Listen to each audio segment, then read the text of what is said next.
আপনারা দেখছেন high news. আমি শ্রীপর্ণা রয়েছে আপনাদের সঙ্গে। শুরু করছি আজকের নিউজ টুডে। ভয়ঙ্কর চাপে পড়েছে পাকিস্তান। ভারত শুধু হাতে মারেনি, অন্যান্য বেশ কিছু পদক্ষেপও পাকিস্তানকে নাস্তানাবুদ করে দিয়েছে। সিন্ধু জল চুক্তি বাতিলের পর পাকিস্তানের বড় অংশে খরার সম্ভাবনা দেখা দিয়েছে। তাই বারংবার এখন ভারতের কাছে বৈঠকে বসার বার্তা পাঠাচ্ছে পাকিস্তান। ইরান সফরে গিয়েও আবারও আলোচনার জন্য আকুতি শোনা গেল পাক প্রধানমন্ত্রী শেহবাজ শরীফের গলায়। যদিও সোমবারই কড়া ভাষায় ভারতের প্রধানমন্ত্রী জানিয়ে দিয়েছে পাক জনতাকে বেছে নিতে হবে তারা রুটি খেতে চায় নাকি ভারতের গুলি। পাকিস্তানের প্রধানমন্ত্রী শাহবাজ শরীফ আবার বলেছেন তাঁর দেশ ভারতের সঙ্গে কাশ্মীর, জলবণ্টন ও সন্ত্রাসবাদ সহ সব বিষয় নিয়ে সরাসরি আলোচনা করতে চায়। ইরানের রাজধানী তেহরানে এক সংবাদ সম্মেলনে তিনি বলেন, আমরা চাই সব সমস্যা শান্তিপূর্ণভাবে আলোচনা করে মেটাতে। বাণিজ্য ও সন্ত্রাস বিরোধী বিষয়ে ভারতের সঙ্গে কথা বলতে পাকিস্তান প্রস্তুত। শাহবাজ এখন 4 দেশের সফরে বেরিয়েছেন, তার মধ্যে রয়েছেন ইরান ও তুরস্ক। এই সফরের লক্ষ্য ভারতের সামরিক অভিযানের পরে পাকিস্তানের পাশে দাঁড়ানোর জন্য মিত্র দেশগুলোর সমর্থন আদায় করা। সফরের সময় তিনি তুরস্কের প্রেসিডেন্ট রিসেপ তাইয়্যিপ এরদোয়ানের সঙ্গে দেখা করেন। পরে এক্সে লেখেন, ইস্তানবুলে প্রেসিডেন্ট এরদোয়ানের সঙ্গে দেখা করে পাকিস্তানের তরফে কৃতজ্ঞতা জানিয়েছি। সাম্প্রতিক ভারত পাকিস্তান সংঘাতে তুরস্ক আমাদের যে সমর্থন দিয়েছে তা আমরা কখনোই ভুলব না। শাহবাজ আরও লেখেন, আমরা দুই দেশের মধ্যে বাণিজ্য, বিনিয়োগ ও বন্ধুত্ব আরও বাড়ানোর বিষয়ে আলোচনা করেছি। পাকিস্তান তুরস্ক বন্ধুত্ব দীর্ঘদিন টিকে থাকুক। এই সব ঘটনার মধ্যেই ভারতের প্রধানমন্ত্রী নরেন্দ্র মোদী পাকিস্তানকে কড়া বার্তা দিয়েছেন। তিনি বলেন, পাকিস্তানের মানুষকে বেছে নিতে হবে শান্তিতে রুটি খাবে নাকি সন্ত্রাসের পথ বেছে নিয়ে আমাদের গুলির সামনে পড়বে। মোদীজি জানান, ভারতের জবাবে পাকিস্তান এতটাই চাপে পড়ে গেছে যে সীমান্তে ড্রোন পাঠাতে শুরু করে। কচ্ছ অঞ্চলের উদাহরণ দিয়ে তিনি বলেন, 1971 সালের যুদ্ধে কচ্ছের নারীরা ভাঙা রানওয়ে 72 ঘন্টার মধ্যে ঠিক করেছিল। এবারও পাকিস্তানের চালাকি তারা ব্যর্থ করে দিয়েছে। তারা আমার সঙ্গে দেখা করে আশীর্বাদও দিয়েছেন, আমাকে একটি সিঁদুর গাছও উপহার দিয়েছেন, যা প্রধানমন্ত্রীর বাসভবনে লাগানো হবে। এখন পাকিস্তান আলোচনার কথা বললেও ভারত কড়া অবস্থান নিয়েছে। দুই দেশের মধ্যে সম্পর্ক আপাতত অনেকটাই ঠান্ডা ও সন্দেহভাজন। কিভাবে পরিস্থিতি বদলাবে তা ভবিষ্যতেই বোঝা যাবে। Hi news Network. বেড়েছে মেট্রোর সংখ্যা, হয়েছে সুবিধা। এবার থেকে বেশ কিছু নতুন নিয়ম চালু হচ্ছে কলকাতা মেট্রোতে। প্ল্যাটফর্মের এই নিয়ম না মানলে জরিমানা দিতে হবে যাত্রীদের। আগামী 1 জুন থেকেই চালু হচ্ছে নতুন বিধি। কি সেই নিয়ম? প্ল্যাটফর্মের হলুদ রঙের লাইন। বেশিরভাগ যাত্রীরাই এই নিয়ম লঙ্ঘন করে থাকে, আর সেই নিয়মে আরও কড়াকড়ি হতে চলেছে এবার থেকে প্ল্যাটফর্মের হলুদ রঙের লাইন পেরোলে 250 টাকা জরিমানা দিতে হবে যাত্রীদের। এই নিয়ম চালু হচ্ছে আগামী 1 জুন থেকেই। লিভারপুলের প্রিমিয়ার লিগ খেতাব জয় উদযাপনের সময় দলের সমর্থকদের উপর চলল হামলা। সমর্থকদের ভিড়ের মধ্যে ঢুকে একের পর এক মানুষকে ধাক্কা দিতে দিতে এগিয়ে যায় একটি গাড়ি। গাড়ির ধাক্কায় 4 শিশু সহ অন্তত 47 জন আহত।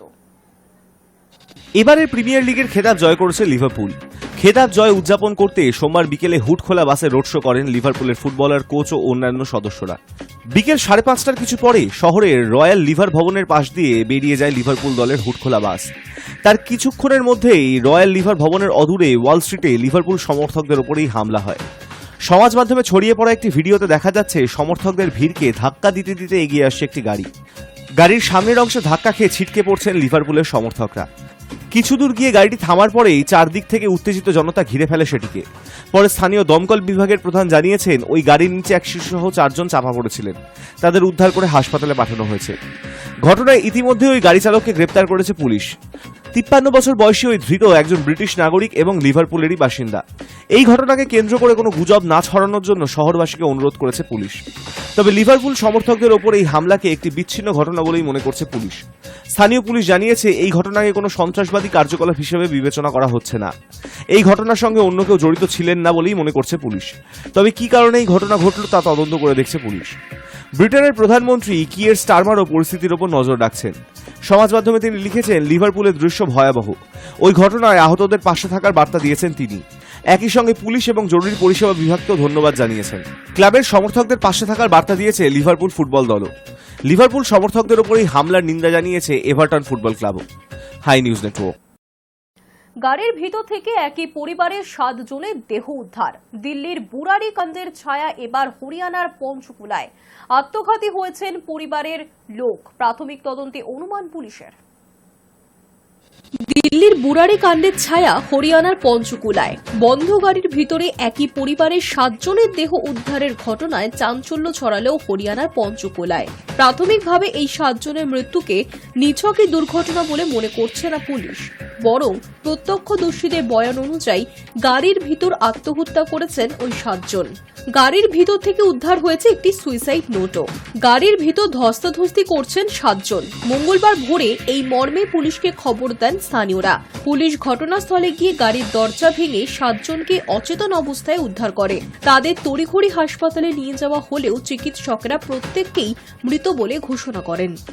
ये रास्ता हमारे घर के बिल्कुल पास ही है। हमारी यहाँ गाड़ियाँ खड़ी होती हैं। हमारी घर की गाड़ी के बैक साइड एक गाड़ी और खड़ी है, उत्तराखंड नंबर। तो भैया नीचे सैर कर रहे थे, उन्होंने बताया कि गाड़ी खड़ी है और टावर लगे हैं गाड़ी के ऊपर। मैंने कहा जी कोई अंदर होगा, देखो एक बार। तो जाके देखा हमने, गाड़ी खोल के गाड़ी के अंदर बंदे लेटे हुए थे। मतलब आगे बच्चा था, आगे एक दादी थी वो लेटी हुई थी, और एक क्या कहते हैं अंकल जो साइड पे बैठे थे वो जिंदा थे। तो मैंने उनको, वो कह रहे कि ना हम यहाँ पे पापा के पास आ रखे थे, हमें होटल नहीं मिला, रात को हम गाड़ी में ही सो रहे हैं। मैंने कहा मैं गाड़ी यहाँ से हटा लो, आप गाड़ी यहाँ मार्केट में लगा लो, आप यहाँ ना लगाओ गाड़ी। कह रही जी ठीक है। वो गाड़ी स्टार्ट करने लगे। मैंने कहा मैं दोबारा वापस आया, मैं कहा एक बार रुको उतरा। मैंने टॉर्च जला के फोन की देखा कि क्या हुआ है। देखा सबने एक दूसरे के ऊपर उल्टी करी हुई थी। मैंने कहा जी कोई और दिक्कत है। मैंने कहा आप गाड़ी से बाहर आ जाओ। मैंने बाहर निकाला, उनको चाबी उनसे मांगी, यहाँ बिठा लिया मैंने रैंप के ऊपर इनको। वो कहते हैं भी हमारे ऊपर कर्जा है, भी हम क्या कहते हैं बैंक का कर्जा ज्यादा हमारे ऊपर, भी मैं भी मरने वाला हूँ, करे 5 मिनट के अंदर बस। तो ऐसे करते करते वो भी नीचे गिर गए, और जो गाड़ी में थे सारे वो ऑलमोस्ट मर चुके थे, क्योंकि मैंने हिला के देखा उनको कोई नहीं हिल रहा था। तो पुलिस वाले आ गए थे 2 मिनट के अंदर अंदर, पर एम्बुलेंस 40-45 मिनट में आई है। उसका वो मतलब अगर बचना चाहे भी तो नहीं बच सकता 45 मिनट में कोई। প্রাথমিক তদন্তে পুলিশ জানতে পেরেছে ওই পরিবারের সদস্যরা উত্তরাখণ্ডের দেরাদুনের বাসিন্দা। সোমবার ওই পরিবারের সদস্য প্রবীণ মিত্তল একটি ধর্মীয় অনুষ্ঠানে যোগ দিতে স্ত্রী পুত্রকে নিয়ে হরিয়ানার বাগেশ্বর ধামে গিয়েছিলেন। সেখান থেকে ফেরার সময় এই ঘটনা। সোমবার সন্ধ্যা থেকে মঙ্গলবার রাতের মধ্যে ঘটনাটি ঘটেছে বলে মনে করা হচ্ছে। গাড়িতে ছিলেন বছর 42-এর প্রবীণ, তার বৃদ্ধ বাবা মা, স্ত্রী এবং 3 সন্তান, 2 কন্যা 1 পুত্র। বাজারে দেনার পরিমাণ বেড়ে যাওয়ার জেরেই এই ঘটনা ঘটে থাকতে পারে বলে মনে করা হচ্ছে। পুলিশ জানতে পেরেছে প্রবীণের বাজারে অনেক ধার দেনা ছিল। পাওনাদারদের চাপেই তিনি পরিবারের সকলকে নিয়ে এই চরম সিদ্ধান্ত নিলেন কিনা তা খতিয়ে দেখছেন তদন্তকারীরা। तो हमें सूचना मिली कि 6 व्यक्ति यहाँ लाए गए हैं जिस हॉस्पिटल में, और फिर जब यहाँ पहुँचे तो बिल पता लगा कि एक की मृत्यु हो गई और एक व्यक्ति जो सेक्टर 6 सिविल अस्पताल ले गए थे जिनको उनकी भी मृत्यु हो गई है।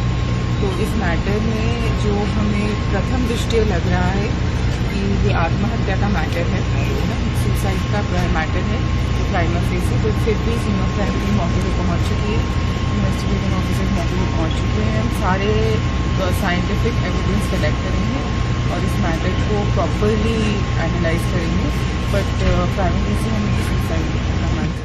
উল্লেখ্য, এভাবে গণ আত্মঘাতী হওয়ার ঘটনা দেশে এই প্রথম নয়। এর আগে একই ঘটনার সাক্ষী থেকেছে দিল্লির বুরারি। 2018 সালে 1 জুলাই দিল্লির বুরারি চুন্দাওয়াত পরিবারের 11 জন সদস্যের দেহ উদ্ধার হয়েছিল বাড়ি থেকে। তারা প্রত্যেকেই আত্মহত্যা করেছিল বলেই মনে করা হয়। আর এই ঘটনার নেপথ্যে তেমন কিছু রয়েছে কিনা সেদিকেও খতিয়ে দেখছে। সুইসাইড নোটটি পরীক্ষা করে দেখার জন্য ফরেনসিক দলের সাহায্য নেওয়া হচ্ছে। দেহগুলি ময়নাতদন্তের জন্য পাঠানো হয়েছে। High news. অন্তর্দ্বন্দ্বে জর্জরিত বাংলাদেশ। ইউনূসের নেতৃত্বাধীন অন্তর্বর্তী সরকারের নীতিগুলি নিয়ে অসন্তোষ নাগরিক সমাজ এবং বাণিজ্যিক মহল থেকে শুরু হয়েছে বিক্ষোভ। ঢাকা শহরে বাড়তে শুরু করেছে অশান্তিরাজ। চূড়ান্ত অরাজকতার আশঙ্কা করছে প্রশাসনের তরফে। অন্যদিকে পদত্যাগের পরিস্থিতি কাটিয়ে উঠতে ফের সব দলের সঙ্গে বৈঠকে সমর্থন আদায়ের রাস্তায় হাঁটেন ইউনূস। সরকারি কর্মচারীরা লাগাতার 2 দিন ধরে বাংলাদেশের সচিবালয়ের সামনে বিরোধ প্রদর্শন করছে। প্রস্তাবিত সরকারি সেবা অধ্যাদেশের 2025-এর আইনের বিরুদ্ধে এই বিক্ষোভ চলছে। এই প্রস্তাবিত আইন ফিরিয়ে নেওয়ার দাবি জানাচ্ছে সরকারি কর্মচারীরা। এই আইন প্রবর্তন হলে যে কোনো মুহূর্তে সরকারি কর্মচারীদের কড়া শাস্তি এবং কাজ থেকে বরখাস্ত করা প্রশাসনের কাছে অতি সহজ হয়ে দাঁড়াবে। চুক্তিভিত্তিক কর্মচারীরাও গত 2 দিন ধরে কাজ বন্ধ করে দিয়েছে। রাষ্ট্রীয় রাজস্ব বোর্ড অন্য একটি আইন তুলে নেওয়ার দাবিতে বিক্ষোভ দেখাচ্ছে। অনির্দিষ্টকালের জন্য কর্মবিরতি ডাকা হয়েছে সোমবার থেকে। অনির্দিষ্টকালের জন্য পঠন পাঠন বন্ধ করে দেওয়ারও হুঁশিয়ারি দিয়েছে প্রাথমিক স্কুলের শিক্ষকরা। তাদের রয়েছে 3টি দাবি। 11 নম্বর গ্রেড অনুযায়ী বেতন না পেলে কাজ করবে না বলে সাফ জানিয়ে দিয়েছে শিক্ষকরা। ফলে সব দিক থেকেই কোপে পড়েছে ইউনূস সরকার। বাংলাদেশে বর্তমানে গৃহযুদ্ধের মতো পরিস্থিতি চলে এসেছে। প্রেস সচিব শফিকুল আলম ইউনূসের বক্তব্য তুলে ধরে বলেন, দেশের ভিতরে এবং বাইরে যুদ্ধের পরিস্থিতি তৈরি হচ্ছে। আমরা এগোতে পারছি না, সব নষ্ট হয়ে গিয়েছে এবং ফের গোলামি করার মতো পরিস্থিতির দিকে দেশকে ঠেলে দেওয়া হচ্ছে।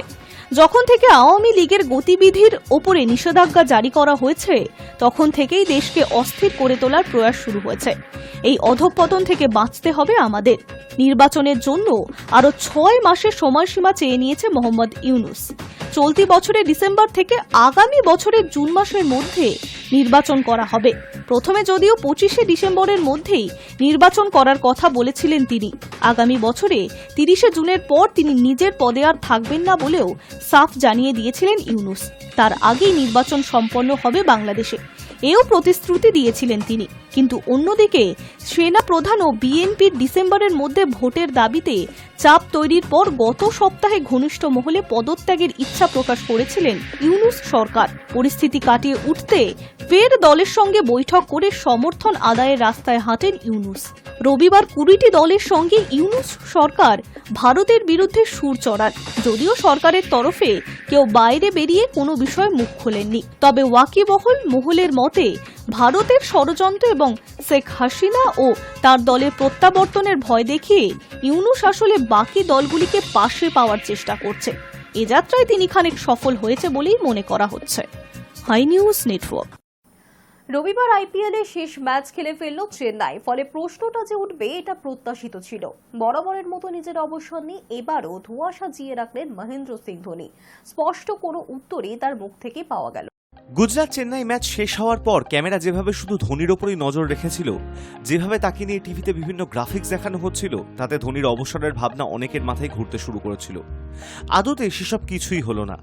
পুরস্কার বিতরণের সময় সঞ্চালক হর্ষ ভোগলে দ্বিতীয় প্রশ্নটাই করেছিলেন অবসর নিয়ে। হালকা হেসে ধোনির উত্তর, সিদ্ধান্ত নেওয়ার জন্য আমার কাছে এখনো 4-5 মাস সময় রয়েছে, কোনো তাড়াহুড়ো নেই। শরীরটা ঠিক রাখতে হবে, নিজের সেরাটা দিতে হবে। যদি ক্রিকেটীয় পারফরমেন্সের বিচারে খেলোয়াড়দের অবসর নিতে হতো, তাহলে অনেকেই 22 বছর অবসর নিয়ে নিত। আপাতত রাঁচিতে ফিরে যাব, বাইক টাইক চালিয়ে সময়টা উপভোগ করব, তারপর দেখা যাবে। সঞ্চালক এই উত্তরে সন্তুষ্ট হননি। তিনি আবার ধোনিকে সরাসরি প্রশ্ন করেন অবসর নিয়ে। ধোনির উত্তর, আমি বলছি না যে আমার সময় শেষ হয়ে গিয়েছে, এটাও বলছি না যে পরের বছর ফিরবই। আমার কাছে সময়ের বিলাসিতা রয়েছে, ভেবে চিন্তে সিদ্ধান্ত নেব। ধোনি অবশ্য এটা মেনে নিয়েছেন তিনি বুড়ো হয়ে গিয়েছেন। আগের ম্যাচে ধোনির পায়ে হাত দিয়ে প্রণাম করেছিলেন রাজস্থানের 14 বছরের ক্রিকেটার বৈভব সূর্যবংশী। সেই প্রসঙ্গে ধোনি বলেন, মাঝে মাঝে মনে হয় অনেক বয়স হয়ে গিয়েছে। ডাগ আউটে সবার পেছনে আমি বসি, আমার আসনের ঠিক আগেই বসে আন্দ্রে। সেদিন জিজ্ঞাসা করছিলাম ওর বয়স কত, শুনলাম আমার থেকে ঠিক 25 বছর ছোট। অবসর নিয়ে ধোঁয়াশা রাখলেও একটা বিষয়ে ধোনি নিশ্চিত, পরের বার চেন্নাই আরও শক্তিশালী দল হয়ে ফিরবে। ধোনির কথায় মরশুম শুরু হওয়ার সময় প্রথম 6টার মধ্যে 4টে ম্যাচই খেলতে হয়েছিল চেন্নাইয়ে। আমরা টসে জিতেও পরে ব্যাট করার সিদ্ধান্ত নিচ্ছিলাম। রান তাড়া করতে গিয়ে অকারণে চাপে পড়ছিলাম। দলের ব্যাটিং বিভাগকে নিয়ে বেশ চিন্তায় ছিলাম। এখন দেখছি প্রত্যেকে অবদান রাখছে, কয়েকটা শূন্যস্থান ভরাট করা ছাড়া বাকি সবকিছুই ঠিকঠাক রয়েছে। পরের বছর ঋতুরাজ ফিরে এলে খুব একটা চিন্তার কিছু থাকবে না। Hi news Network. নজর রাখবো আজকের ওয়েদার আপডেটে। পাক বর্ষার বৃষ্টি শুরু হয়েছে বাংলায়। মূলত মেঘলা আকাশের সম্ভাবনা, বিক্ষিপ্তভাবে বজ্রবিদ্যুৎ সহ ঝড় বৃষ্টি চলবে। বঙ্গোপসাগরে নিম্নচাপ, মঙ্গলবার বিক্ষিপ্তভাবে ঝড় বৃষ্টির সম্ভাবনাও রয়েছে। বুধবার থেকেই ভারী বৃষ্টি শুরু হবে দক্ষিণবঙ্গে। বৃহস্পতিবার এবং শুক্রবার উত্তর ও দক্ষিণবঙ্গে বেশ কিছু জেলায় প্রবল বৃষ্টি বা অতি ভারী বর্ষণের সতর্কতা। উত্তরবঙ্গের পার্বত্য এলাকায় ধস নামতে পারে। নদীর জলস্তর অনেকটাই বাড়তে পারে। শহর এলাকায় জমবে জল, নিচু এলাকায় প্লাবনের আশঙ্কা রয়েছে সপ্তাহ। ধেয়ে আসছে গভীর দুর্যোগ। রাজ্য জুড়ে প্রাক বর্ষার বৃষ্টি শুরু হয়ে গিয়েছে ইতিমধ্যেই। দিনভর মেঘলা আকাশ, বুধবার থেকেই সেই দুর্যোগ আরও বাড়বে বলে পূর্বাভাস দিল হাওয়া অফিস। বঙ্গোপসাগরে গভীর নিম্নচাপের কারণে বৃষ্টি বাড়বে, আর তার জেরে পাহাড়ি এলাকায় ধস নামতে পারে। বাড়বে নদীর জলস্রোত। শুধু তাই নয়, শহর এলাকায় জল জমা এবং নিম্ন অববাহিকা প্লাবিত হওয়ার আশঙ্কা রয়েছে। আগাম এমন সতর্কতা দিল আলিপুর আবহাওয়া দপ্তর। এছাড়াও গোটা রাজ্যেই বিক্ষিপ্তভাবে বজ্রবিদ্যুৎ সহ বৃষ্টি চলবে। আলিপুর আবহাওয়া অফিসের পূর্বাভাস বলছে বর্ষা এলো বলে। অনুকূল পরিস্থিতিতে বাংলার দিকে এগোচ্ছে দক্ষিণ পশ্চিম মৌসুমী বায়ু, আর তার কিছুটা এগিয়ে উত্তর পূর্ব ভারতের বেশিরভাগ রাজ্যে ঢুকে পড়েছে বর্ষা। অসম মেঘালয়ের কিছু অংশ দক্ষিণ পশ্চিম মৌসুমী বায়ুর আওতায়। আগামী ৩ দিনের মধ্যে উত্তরবঙ্গে বর্ষা পুরোপুরি প্রবেশ করবে। আবহাওয়াবিদদের অনুমান উত্তর বঙ্গোপসাগরে উত্তাল থাকবে বুধবার থেকে। ঘন্টায় ৩৫ থেকে ৪৫ কিলোমিটার এবং সর্বোচ্চ ৫৫ কিলোমিটার গতিবেগে দমকা ঝোড়ো বাতাস বইবে সমুদ্রে। মৎস্যজীবীদের গভীর সমুদ্রে যেতে নিষেধ করা হচ্ছে বুধবার থেকে। বৃহস্পতিবার ও শুক্রবার সমুদ্রের তীরবর্তী এলাকার সমস্ত রকমের বিনোদনমূলক কর্মকর্ম বিরতি থাকতে পরামর্শ আবহাওয়া দপ্তরের। মঙ্গলবার বজ্রবিদ্যুৎ সহ হালকা থেকে মাঝারি বৃষ্টি দক্ষিণবঙ্গের সব জেলাতে। দিনভর দফায় দফায় বৃষ্টির সম্ভাবনা। বজ্রবিদ্যুৎ সহ বৃষ্টির সঙ্গে ৩০ থেকে ৪০ কিলোমিটার গতিবেগে দমকা ঝোড়ো হাওয়া বইবে। বুধবার ভারী বৃষ্টির আশঙ্কা উপকূলের জেলায়। উত্তর ও দক্ষিণ ২৪ পরগনা, পূর্ব ও পশ্চিম মেদিনীপুরে ভারী বৃষ্টির পূর্বাভাস। বাকি সব জেলাতে বজ্রবিদ্যুৎ সহ বৃষ্টির সঙ্গে ৩০ থেকে ৪০ কিলোমিটার গতিবেগে দমকা ঝোড়ো বাতাস বইবে। উত্তরবঙ্গে মঙ্গলবার ও বুধবার ভারী বৃষ্টি না হলেও বজ্রবিদ্যুৎ সহ হালকা থেকে মাঝারি বৃষ্টি বিক্ষিপ্তভাবে ২-১ জায়গায় হতে পারে। বৃহস্পতিবার থেকে ফের সতর্কতা ভারী থেকে অতি ভারী বৃষ্টির। প্রবল বৃষ্টি হতে পারে উত্তর দিনাজপুর ও কোচবিহারে। বিক্ষিপ্তভাবে সর্বোচ্চ ২০০ মিলিমিটার পর্যন্ত বৃষ্টিপাতের আশঙ্কা। দার্জিলিং থেকে মালদা সব জেলাতেই ভারী বৃষ্টির সতর্কতা। তবে সপ্তাহান্তে সব জেলাতেই ভারী বৃষ্টি হতে পারে, যার জেরে পাহাড়ি এলাকায় ধস নামার আশঙ্কার কথা জানিয়েছে আবহাওয়াবিদরা। কলকাতায় মূলত মেঘলা আকাশ। ঝড় বৃষ্টিতে গরম থেকে কিছুটা স্বস্তি মিলেছে। তবে বৃষ্টি না হলে বাতাসে জলীয় বাষ্পের আধিক্য থাকায় অস্বস্তি থাকবে। বজ্রবিদ্যুৎ সহ হালকা থেকে মাঝারি বৃষ্টির সম্ভাবনা। বুধবার ২৮শে মে থেকে বৃষ্টির সম্ভাবনা বাড়বে। বৃহস্পতিবার ও শুক্রবার ভারী বৃষ্টির সতর্কতা। কলকাতায় মঙ্গলবার সর্বনিম্ন তাপমাত্রা ২৫.৮ degree centigrade. Hi news Network. News today এখনকার মতো এই পর্যন্তই। দেখতে থাকুন হাই নিউজ, নির্ভীক নিরপেক্ষ।